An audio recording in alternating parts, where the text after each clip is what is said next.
Hamı deyir rasyon, rasyon. Bəs rasyon nədir? Rasyon inəyə gün ərzində verilən yemin sadəcə miqdarı deyil.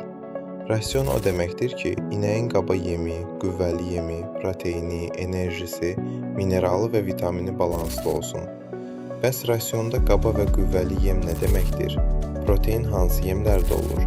Enerji verən yemlər hansılardır?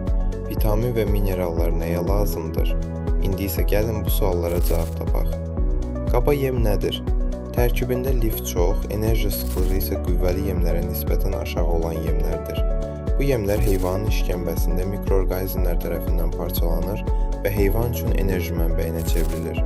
Ot, yonca, siloz, saman kimi həcmli, lifli yemlərdir. Bunlar işkəmbənin düzgün işləməsi üçün vacibdir. Qüvvəli yem nədir? Heyvanın rasionunda enerji, protein, mineral və vitamin ehtiyacını tamamlamaq üçün verilən qida dəyəri yüksək yemlərdir.